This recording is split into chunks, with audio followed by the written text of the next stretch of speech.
کاشانۂ بصیرت ایک ایسا یوٹیوب چینل جس پر ہر قسم کی دینی کتب بالخصوص محروم بصارت افراد کے لیے آڈیو اور ویڈیو فارمیٹ میں دستیاب ہیں اور بالعموم تمام مسلمان برادران و خواہران کے لیے دستیاب ہیں۔ اس لیے آپ سے گزارش ہے کہ بیل آئیکن کو پریس کر کے ہمارے اس چینل کو ضرور سبسکرائب کیجیے تاکہ آئندہ آنے والی ہر کتاب آپ کو بر وقت ملتی رہے۔ کاشانۂ بصیرت، کاشانۂ بصیرت، کاشانۂ بصیرت، کاشانۂ بصیرت۔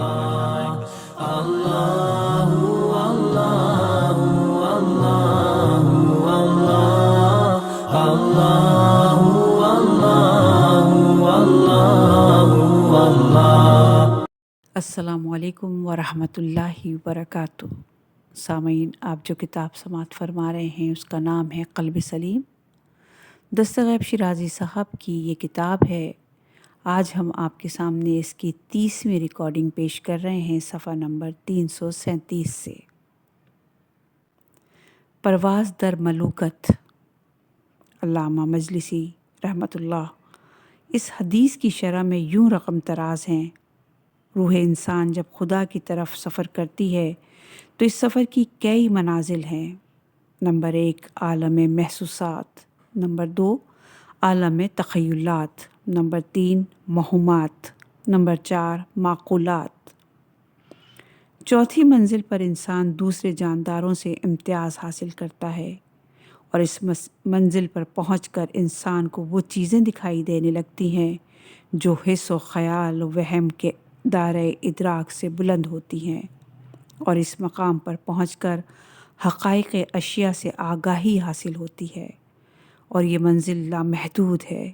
اس منزل کا آغاز عالم انسانیت سے ہوتا ہے اور اس کا اختتام عالم ملوکت پر ہوتا ہے، بلکہ عالم ملوکت سے بھی کہیں آگے چلا جاتا ہے، اور وہ مقام انسانی معراج اور اعلیٰ علیین کا مقام شمار ہوتا ہے، اور پہلے 3 عالم اس کے لیے اسفل السافلین قرار پاتے ہیں، اور معراج بشری کا سب سے افضل وسیلہ اسباب دنیا سے انقطاع ہے، اور اس حالت پر اگر کسی کو اثبات و پائیداری نصیب ہو جائے تو وہ عین الیقین کے مرتبے پر پہنچ جاتا ہے، اور جب کوئی صاحب دل اس مقام کو حاصل کر لے تو وہ اذن خداوندی سے عجیب و غریب کام سر انجام دینے لگتا ہے۔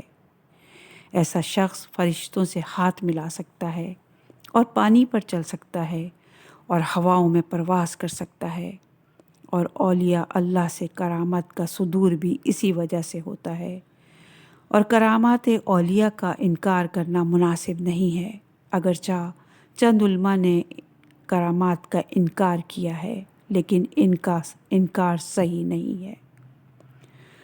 محقق مازندرانی کی گفتگو۔ محقق بزرگوار ملا محمد صالح مازندرانی متوفی 181 ہجری نے اس حدیث کی خوبصورت شرح تحریر فرمائی، جس کا خلاصہ یہ ہے: حمران بن عیون نے محسوس کیا کہ امام علیہ السلام کے سامنے اس کی جو کیفیت ہوتی ہے وہ بعد میں قائم نہیں رہتی، اسی لیے اس نے اپنی اس حالت کا شکوہ امام علیہ السلام سے کیا، کیونکہ وہ چاہتا تھا کہ اس کی حالت خلوت اور جلوت میں یکساں ہو تاکہ وہ اہل صدق میں شمار ہو سکے۔ امام علیہ السلام نے جواب میں فرمایا: یہ دلوں کی دنیا عجیب ہوتی ہے، کبھی دل نرم ہوتا ہے اور کبھی قبول حق کے لیے اس میں آمادگی کی کمی پائی جاتی ہے اور وہ سخت ہو جاتا ہے، اور اس حالت میں یکسانیت نہیں پائی جاتی۔ جب دل سخت ہو تو وہ حق کی طرف پشت کیے ہوتا ہے اور اس کا رخ پستی کی طرف ہوتا ہے، اور جب دل نرم ہوتا ہے تو اس کا رخ حضرت حق کی طرف ہوتا ہے، اور اس پر باشرافت حالت طاری ہوتی ہے۔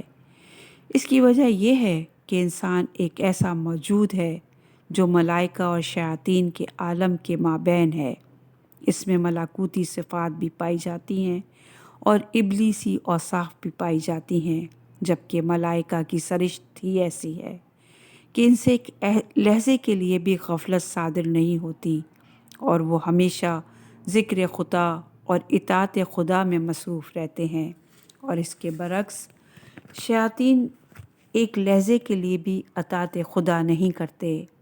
انسان خیر و شر دونوں پر قدرت رکھتا ہے، اور کبھی وہ غافل ہوتا ہے اور کبھی ذکر خدا میں مصروف دکھائی دیتا ہے۔ البتہ اگر انسان کوشش کرے اور مسلسل ریاضت کرے تو وہ ملائکہ کی طرح سے ہمیشہ ذکر خدا میں ہی مصروف ہو سکتا ہے اور غفلت سے نجات حاصل کر سکتا ہے۔ حمران کا مذکورہ سوال بذات خود اس بات کی دلیل ہے کہ صالحین ائمہ ہدیٰ کی صحبت میں یہ اثر موجود ہے کہ انسان ان کی صحبت میں آ کر غفلت سے دور ہو سکتا ہے اور یاد خدا اور یاد آخرت میں مصروف ہو کر نفس اور شیطان کے خطرات سے نجات حاصل کر سکتا ہے۔ جیسا کہ بحث یقین میں اس نقطے کی وضاحت کی گئی تھی، امام علیہ السلام نے حمران کے جواب میں اصحاب رسول کی کیفیت بیان فرمائی اور رسول خدا صلی اللہ علیہ وآلہ وسلم کا جواب نقل کیا۔ آپ فرماتے ہیں، تمہارے حالات کا اختلاف منافقت کی دلیل نہیں۔ تم ایک وقت خدا کی یاد میں منہمک ہوتے ہو اور دوسرے وقت شیطانی وسوسے سے متاثر ہو کر غافل ہو جاتے ہو اور دنیا میں دل لگا بیٹھتے ہو۔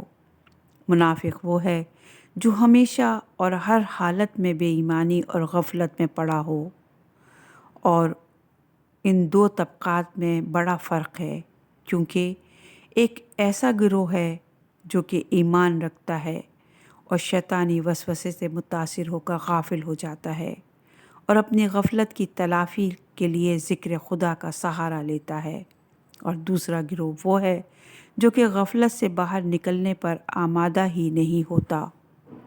اب کوئی شخص حضور قلب کو ہمیشہ قائم رکھ سکتا ہو اور تمام حالات میں دل کو یکساں منور رکھ سکتا ہو تو وہ مقامات عالیہ کا مستحق بن سکتا ہے، لیکن جن لوگوں کے دل کی حالت یکساں نہ رہتی ہو اور غفلت کی تلافی ذکر خدا اور گناہوں کی تلافی توبہ سے کریں تو وہ لوگ بھی اچھے تصور کیے جائیں گے، اور حکمت الہی کا تقاضا ہے کہ مخلوقات کا زیادہ حصہ ایسے لوگوں پر مشتمل ہو تاکہ اللہ کی غفاریت اور توابیت اور کرم و رحمت کا اظہار ہو سکے۔ حدیث کے آخر میں حضرت صلی اللہ علیہ وآلہ وسلم نے گناہ گاروں کی تسلی اور توبہ کرنے والوں کو بشارت دیتے ہوئے فرمایا، اگر تم سے گناہ اور توبہ کا اظہار نہ ہوتا تو اللہ تعالیٰ تمہاری جگہ ایک ایسی مخلوق پیدا کرتا جو گناہ کر کے توبہ کرتی اور خدا انہیں معاف کرتا۔ یہاں یہ بتانا بھی ضروری ہے کہ گناہ اور غفلت خدا کو ہرگز مطلوب نہیں ہے۔ خدا کا مطلوب یہ ہے کہ گناہ کے بعد توبہ اور رجوع کیا جائے، کیونکہ اس میں بہت سی حکمتیں مضمر ہیں۔ ان میں سے اہم حکمت پروردگار کا قرب ہے، اور قرب کا مقام عاجزی اور انکسار کے بغیر حاصل نہیں ہو سکتا۔ اسی لیے اگر کسی شخص کی عبادت اس کے غرور اور تکبر کا باعث بن جائے تو وہ عبادت خدا سے دور کر دیتی ہے، اور کبھی گناہ شرمندگی اور نیاز مندی کا ذریعہ ثابت ہو تو وہ گناہ وسیلہ قرب بن جاتا ہے، جیسا کہ حضرت آدم علیہ السلام سے ترک اولیٰ صادر ہوا اور اس کی وجہ سے آپ ایک طویل عرصے تک گریہ کرتے رہے اور خدا کے حضور توبہ و استغفار کرتے رہے، جس کے نتیجے میں انہیں مقام اصطفیٰ اور مقام نبوت نصیب ہوا۔ خلاصہ یہ ہے کہ بندے کو گناہ سے بچنے کی ہر ممکن کوشش کرنی چاہیے، اور اگر کبھی گناہ سرزد بھی ہو جائے تو مایوس نہیں ہونا چاہیے اور توبہ اور استغفار کے ذریعے سے دروازہ رحمت پر دستک دینی چاہیے تاکہ خدا کے خزانوں کے دروازے اس کے لیے کھل سکیں اور وہ مقام محبوبیت حاصل کر سکے، کیونکہ اللہ تعالیٰ کا فرمان ہے بے شک خدا توبہ کرنے والوں سے محبت کرتا ہے، بے شک خدا توبہ کرنے والوں سے محبت کرتا ہے۔ سنگ دلی کے اسباب۔ نمبر 1، گناہ قساوت قلب کا سبب ہے۔ حدیث میں ایسی چیزوں کا تذکرہ موجود ہے جو قساوت قلب کا سبب بنتی ہیں۔ بطور اختصار ہم ان کا تذکرہ کرتے ہیں۔ انسان سے سرزد ہونے والا ہر گناہ انسان کی قساوت اور دل کی تاریکی میں اضافے کا موجب ہوتا ہے، البتہ اگر انسان فوراً خلوص دل سے توبہ کر لے تو الگ بات ہے۔ امیر المومنین علیہ السلام علل الشرع میں ارشاد فرماتے ہیں، دلوں کی سختی کثرت گناہ کی پیدا کردہ ہے۔ امام محمد باقر علیہ السلام ارشاد فرماتے ہیں، ہر شخص کے دل میں ایک سفید نقطہ ہوتا ہے اور جب وہ گناہ کرتا ہے تو اس نقطے میں ایک سیاہ نقطہ پیدا ہو جاتا ہے۔ اگر وہ توبہ کر لے تو سیاہی دور ہو جاتی ہے، اور اگر وہ مسلسل گناہ کرتا رہے تو وہ سیاہی بڑھتی رہتی ہے، یہاں تک کہ وہ سفیدی پر چھا جاتی ہے، اور جب وہ سفیدی پر چھا جائے تو وہ شخص کبھی بھی بھلائی کی طرف لوٹ کر نہیں آتا۔ سورہ مطففین کی آیت نمبر 14 کا یہ ارشاد تھا۔ یہی فرمان خداوندی ہے، ہرگز نہیں ان کے دلوں پر ان کے اعمال کا زنگ چڑھ گیا ہے۔ سفید نقطے سے مراد انسان کی فطرت اولیہ ہے، جسے وہ تکوینی طور پر اپنے ساتھ لے کر آتا ہے، اور اسی فطرت سلیمہ کے تقاضوں کے تحت انسان اپنے خدا کو یاد کرتا ہے اور حیات بعد الموت اور جنت کا طلبگار ہوتا ہے۔ ان تمام چیزوں کا حصہ عقائد میں اشارہ ہو چکا ہے۔ نمبر 2، طویل امیدیں قساوت قلب کا سبب ہیں۔ طول العمل یعنی لمبی چوڑی دنیاوی خواہشات اور آرزوئیں دل کی سختی کا سبب ثابت ہوتی ہیں، اور لمبی چوڑی خواہشات کے حصول کے لیے انسان کو طویل وقت کی ضرورت ہے۔ یہ خواہشات اور امنگیں وہ تاریک حجاب ہیں جو انسانی دل کو اپنی لپیٹ میں لے لیتی ہیں، اور ان کی وجہ سے انسان نہ تو خدا کا ذکر کرتا ہے اور نہ ہی اس کے قرب کی جستجو کرتا ہے۔ رضائے الہی کا حصول اس کے پیش نظر نہیں رہتا، اور حیات بعد الموت کی اسے کوئی فکر تک نہیں ہوتی، اور وہ اپنی ابدی زندگی کے آرام اور آسائش سے غافل ہو جاتا ہے۔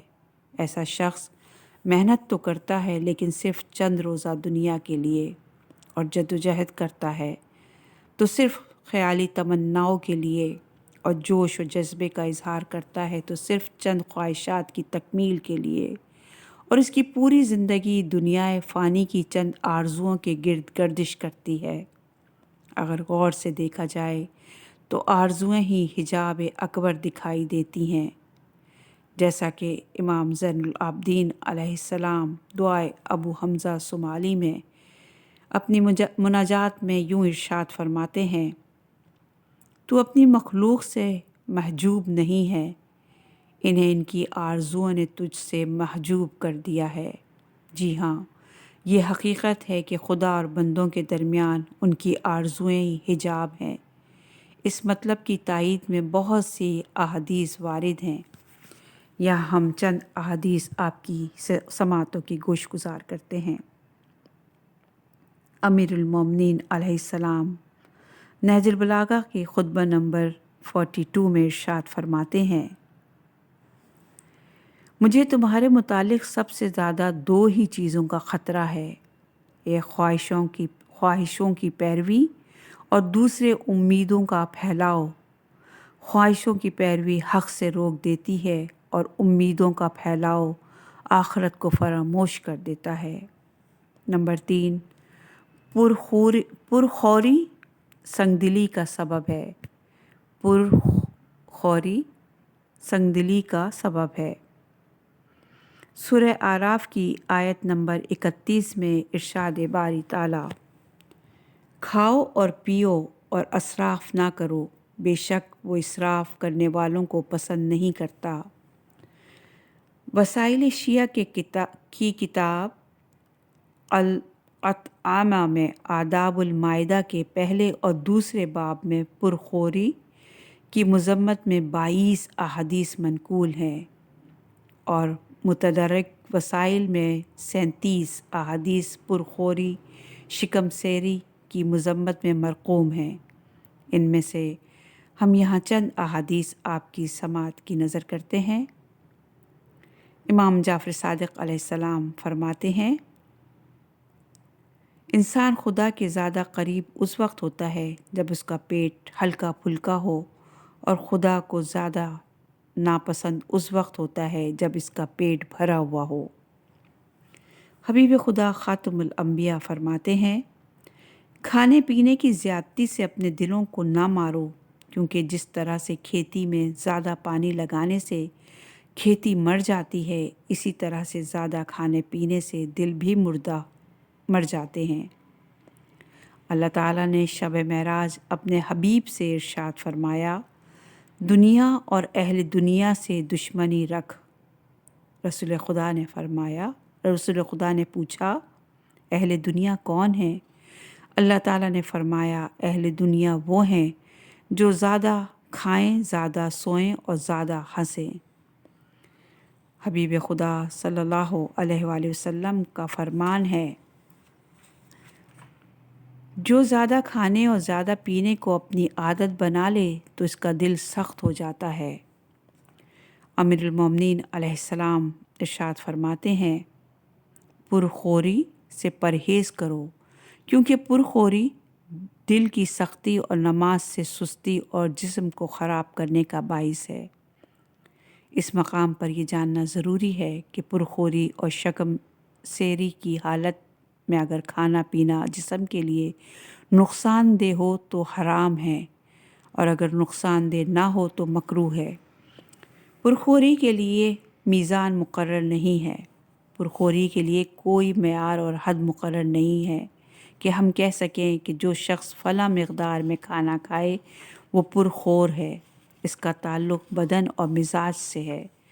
بعض اوقات ایک غذا کی مقدار ایک شخص کے لیے پرخوری کے لیے زمرے میں آتی ہے، جبکہ وہی مقدار دوسرے کے لیے پرخوری تصور نہیں کی جاتی، اور اس کے لیے وہی مقدار متصوت شمار کی جاتی ہے۔ پرخوری کو قساوت قلب کا سبب شاید اس کے باطنی خواص کی وجہ سے قرار دیا گیا ہے، کیونکہ ضرورت سے زیادہ خوراک معدے میں داخل ہو گئی تو نظام انہضام کو اسے ہضم کرنے میں دقت پیش آئے گی، اور غذا صحیح طریقے سے ہضم نہ ہو سکے گی، اور وہ خوراک جزو بدن نہ بن سکے گی، اور انسان کی قوت کا باعث بھی نہیں بن پائے گی، اور پھر وہ خوراک معدے پر بوجھ کا سبب بنے گی اور خون میں گاڑھا پن پیدا کرے گا۔ جب گاڑھا پن دل میں سے گزرے گا تو اس گاڑھے بخارات سے روح بخاری تشکیل پائیں گی، اور قلب جسمانی اور قلب معنوی میں اعلیٰ درجے کا اتحاد پایا جاتا ہے۔ اسی لیے جب قلب جسمانی میں سختی پیدا ہوگی تو اس کی وجہ سے قلب معنوی میں بھی سختی پیدا ہوگی۔ ہم سمجھتے ہیں کہ قلل شرع کی حدیث اگر اس میں خشکی پیدا ہو گئی تو اس کا اثر سختی دل کی صورت میں نمودار ہوگا، کا اشارہ بھی اسی طرف ہے، کیونکہ زیادہ خشکی سے نظام انہضام میں خرابی پیدا ہوتی ہے، اور اس سے خون میں گاڑھا پن پیدا ہوتا ہے، اور خون کا گاڑھا پن قلب معنوی کی سختی اور قساوت کا باعث ہے۔ دعوات رواندوی میں مرقوم ہے، حضور اکرم صلی اللہ علیہ وآلہ وسلم نے فرمایا، اپنی غذا کو خدا کے ذکر اور نماز سے تحلیل کرو اور کھا کر سونے کی عادت مت اپناؤ ورنہ تمہارے دل سخت ہو جائیں گے۔ ممکن ہے اس حدیث میں بھی اس طبی نقطے کی طرف اشارہ ہو۔ اس مقام پر یہ عرض کرنا ضروری ہے کہ وہ پرخوری دل کی سختی کا سبب ہے جو حلال سے ہو، جبکہ حرام کا ایک ہی لقمہ قساوت قلب کے لیے کافی ہے۔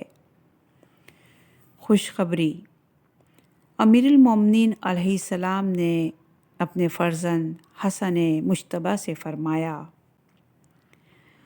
یہ حدیث وسائل الشیعہ کتاب الطعامۃ باب الکراہ الشبع میں موجود ہے۔ آپ فرماتے ہیں، کیا میں تجھے ایسی 4 عادات نہ بتاؤں جن کے ذریعے سے تو طب سے بے نیاز ہو جائے؟ امام حسن علیہ السلام نے عرض کی، کیوں نہیں؟ آپ نے فرمایا، جب کہ تمہیں بھوک نہ ہو اس وقت تک کھانے پر مت بیٹھو، ابھی تھوڑی سی بھوک باقی ہو تو کھانا چھوڑ دو، خوب چبا چبا کر کھانا کھاؤ، سونے سے پہلے بیت الخلاء جاؤ، اور جب تم ان باتوں پر عمل کر لو گے تو طب سے بے نیاز ہو جاؤ گے۔ زیادہ گفتگو قساوت قلب کا باعث ہے۔ زیادہ گفتگو کرنے سے بھی دلوں میں سختی پیدا ہو جاتی ہے۔ اگر یہ نقطہ ذہن میں رہنا چاہیے کہ ہم نے زیادہ کی جو شرط عائد کی ہے اس کا تعلق بھی حلال گفتگو سے ہے، یعنی اگر حلال گفتگو بھی ضرورت سے زیادہ ہو تو دل میں سختی پیدا ہو جاتی ہے، اور اگر گفتگو سرے سے ہی حرام ہو تو ایک جملہ ہی قساوت قلب کا باعث بن سکتا ہے، مثلا جھوٹ، غیبت، تہمت، دشنام ترازی اور کسی مومن کا راز فاش کرنا۔ اگر ان میں سے کسی امر کے متعلق گفتگو خواہ تھوڑی بھی ہو تو وہ قساوت قلب کی موجب ہے۔ امام جعفر صادق علیہ السلام فرماتے ہیں، الوسائل کتاب الحج باب 12 میں، مسیح علیہ السلام کہا کرتے تھے کہ ذکر خدا کے علاوہ زیادہ گفتگو نہ کرو۔ جو لوگ ذکر الہی کے علاوہ زیادہ گفتگو کرتے ہیں ان کے دل سخت ہو جاتے ہیں، لیکن انہیں علم نہیں ہے۔ امام جعفر صادق علیہ السلام نے فرمایا کہ میرے والد علیہ السلام فرماتے تھے، بے فائدہ گفتگو کو ترک کر دینا انسان کے اچھے مسلمان ہونے کی علامت ہے۔ رسول خدا صلی اللہ علیہ وآلہ وسلم کا گزر ایسی جگہ سے ہوا جہاں ایک بوڑھی ماں اپنے شہید بیٹے کو رو رہی تھی اور وہ بین کر رہی تھی۔ وہ کہہ رہی تھی، خدا کی حمد ہے، میرا بیٹا شہید ہو کر مرا، اس نے نجات حاصل کی اور درجات پر فائز ہوا۔ حبیب خدا نے فرمایا، تو اس کی نجات کا کیسے کہہ سکتی ہے؟ ممکن ہے تیرا بیٹا بھی مال کو خدا کی راہ میں خرچ کرنے سے بخل کرتا ہو اور وہ بے فائدہ گفتگو کرنے کا عادی ہو۔ یہ حدیث مدرک الوسائل کتاب الحج صفحہ نمبر 90 پر موجود ہے۔ اس حدیث سے معلوم ہوتا ہے کہ جب تک کوئی شخص بخل اور لا یعنی گفتگو سے پرہیز نہ کرے اس کی نجات یقینی نہیں ہے، خواہ وہ شہادت کی موت ہی کیوں نہ مرا ہو۔ حبیب خدا صلی اللہ علیہ وآلہ وسلم نے فرمایا، کسی بندے کا ایمان اس وقت تک سیدھا نہیں ہو سکتا جب تک اس کا دل سیدھا نہ ہو، اور دل اس وقت تک سیدھا نہیں ہوتا جب تک کہ اس کی زبان سیدھی نہ ہو۔ زیادہ سونا: ہر انسان کو شب و روز میں اتنا ضرور سونا چاہیے جس سے اس کے بدن کی تھکان دور ہو سکے اور وہ دوبارہ کام کرنے کے لیے آمادہ ہو سکے۔ نیند ہر جاندار کی ضرورت ہے، لیکن اسے ضرورت کی حد تک ہی محدود رکھنا چاہیے اور ضرورت سے تجاوز نہیں کرنا چاہیے۔ زیادہ نیند جسم کے لیے نقصان دہ ہے اور قلب میں سختی پیدا کرتی ہے۔ امام جعفر صادق علیہ السلام مصباح الشرع میں فرماتے ہیں، نیند کی کثرت زیادہ پانی پینے سے پیدا ہوتی ہے اور پانی کی زیادہ طلب زیادہ کھانا کھانے سے پیدا ہوتی ہے، اور یہ دونوں چیزیں نفس کو اطاعت خدا سے بوجھل بنا دیتی ہیں اور دل کو تفکر سے سخت بنا دیتی ہیں۔ یعنی انسان مصارف الہی اور امور اخروی کو سوچ بچار سے عاری ہو جاتا ہے۔ امام جعفر صادق علیہ السلام الکافی میں فرماتے ہیں، زیادہ سونا دین اور دنیا کی بربادی ہے۔ الکافی میں ایک اور جگہ آپ کا ارشاد، بے شک اللہ زیادہ سونے اور زیادہ بیکار رہنے کو ناپسند کرتا ہے۔ امیر المومنین علیہ السلام غرر العامدی میں فرماتے ہیں، زیادہ کھانا اور زیادہ سونا اطاعت اور عبادت میں کاہلی پیدا کر دیتا ہے، اور زیادہ سونے سے انسان وقت کو ضائع کر دیتا ہے اور سفر آخرت سے بے خبر رہتا ہے۔ علاوہ ازیں انسانی جسم کے لیے بھی زیادہ کھانا اور سونا انتہائی مضر ہے۔ اتباع کا قول ہے، زیادہ سونا سستی اور قوی کو کمزوری اور جسم کی برودت اور رطوبت اور بلغم کے اضافے اور حرارت غریزی کی کمی کا سبب ہے۔ اس کے علاوہ اس کے اور نقصانات بھی ہیں۔ کتنی دیر نیند کرنی چاہیے؟ محدث فیض اعلی مقامہ نے منہاج النجات میں نقل کیا ہے کہ ایک صحت مند شخص کو دن رات کا تہائی وقت یعنی 8 گھنٹے سونا چاہیے۔ کچھ اتباع کا قول ہے کہ انسان کے لیے 6 گھنٹے کی نیند کافی ہو جاتی ہے۔ ہم سمجھتے ہیں کہ نیند کے لیے کوئی قاعدہ کلیہ نہیں ہے، یہ لوگوں کی عمر اور طبیعت پر منحصر ہے، اور ہر شخص اپنی طبیعت کو خود زیادہ بہتر جانتا ہے۔ اسی لیے ہر شخص کو اتنی ہی دیر کے لیے سونا چاہیے جس سے اس کے بدن کی تھکان دور ہو سکے۔ سونے کے آداب کے متعلق اگر آپ مزید مطالعہ کرنا چاہیں تو مرحوم نوری کی کتاب دارالسلام کا مطالعہ کیجیے۔ دولت کی کثرت۔ امیر المومنین علیہ السلام تحفہ العقول میں فرماتے ہیں، دولت کی کثرت دین کو تباہ اور دلوں کو سخت کر دیتی ہے، کیونکہ جس شخص کا متمنع نظر ہی دولت میں اضافہ اور اس کی جمع آوری ہو تو وہ تحصیل ایمان اور توشہ آخرت سے غافل ہو جاتا ہے، اور وہ اپنی دولت کے حقوق ادا نہیں کرتا اور یوں اپنے دین کو برباد کر بیٹھتا ہے، اور ایسے شخص کا دل ہمیشہ کثرت دنیا میں اٹکا رہتا ہے اور وہ خدا سے غافل ہو جاتا ہے۔ ایسا شخص اپنے آپ کو خدا کا عاجز بندہ اور خدا کے در کریم کا محتاج نہیں سمجھتا، اور وہ غربا و مساکین پر رحم نہیں کرتا۔ مال دنیا کو مقصود حیات سمجھنے والوں کی مذمت میں بہت سی آیات اور احادیث وارد ہوئی ہیں، لیکن ہم یہاں یہ بھی واضح کرنا چاہتے ہیں کہ دولت مطلقاً طور پر قابل مذمت نہیں ہے، البتہ دولت کو مقصد حیات سمجھنا اور اس میں بخل کرنا قابل مذمت ہے، اور اگر کوئی دولت مند اپنی دولت کو خدا کی عطا سمجھتے ہوئے انفاق فی سبیل اللہ کرے تو وہ لائق ستائش ہے۔ فارسی کے ایک شعر کا ترجمہ ہے، اگر تمہارا مال دین کے لیے ہے تو رسول خدا نے اسے اچھا مال کہا ہے۔ غفلت۔ امام محمد باقر علیہ السلام ارشاد فرماتے ہیں، غفلت سے پرہیز کر کیونکہ غفلت میں کثافت قلب مضمر ہے۔ غافل افراد کی مذمت کرتے ہوئے پروردگار فرماتا ہے سورہ اعراف کی آیت نمبر 179 میں، یقیناً ہم نے انسان اور جنات کی ایک کثیر تعداد کو جہنم کے لیے پیدا کیا ہے، ان کے پاس دل ہیں مگر سمجھتے نہیں ہیں، اور آنکھیں ہیں مگر دیکھتے نہیں ہیں، کان ہیں مگر سنتے نہیں ہیں، یہ چوپایوں جیسے بلکہ ان سے بھی زیادہ گمراہ ہیں، اور یہی لوگ اصل میں غافل ہیں۔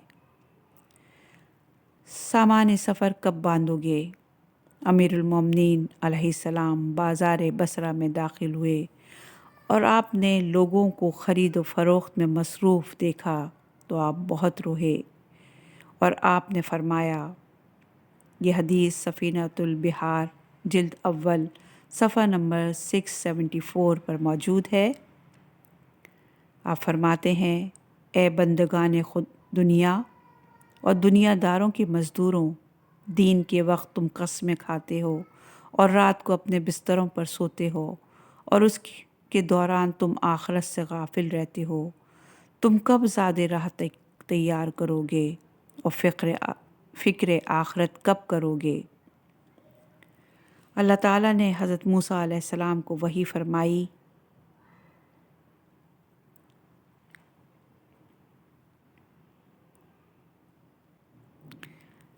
ارشاد ہوتا ہے، دولت کی کثرت پر خوش نہ ہونا اور کسی حالت میں میرا ذکر ترک نہ کرنا، کیونکہ دولت کی کثرت گناہوں کو فراموش کر دیتی ہے اور میرا ذکر کا چھوڑ دینا دلوں کو سخت کر دیتا ہے۔ یہ حدیث دارالسلام نوری صفحہ نمبر 63 پر موجود ہے۔ فارسی کے چند اشعار کا ترجمہ۔ اپنی پوری زندگی کو غفلت کی نظر کرنے والا، تو نے اب تک کیا کچھ جمع کیا اور تو نے کیا عمل کیا اور تیرا عمل کہاں ہے اور کون سا ہے؟ لمبے راستے کے لیے تیرا توشہ آخرت کیا ہے؟ سفید بالوں نے تجھے موت کا پیغام پہنچا دیا ہے۔ تو علم و عمل کی وجہ سے فرشتہ بننے کے قابل تھا، لیکن تو نے اپنی پست ہمتی کی وجہ سے درندوں سے دوستی کر لی۔ تیری نگاہ تو جانوروں کی طرح سے ہر وقت پانی اور چارے پر لگی ہوئی ہے، اس کے باوجود تو حوران جنت سے کیسے بغل گیر ہوگا؟ کوشش کر تو سعادت سے محروم نہ رہے۔ اپنا کام سر انجام دے، کیونکہ تجھے یہاں صرف 2-3 دن ہی رہنا ہے۔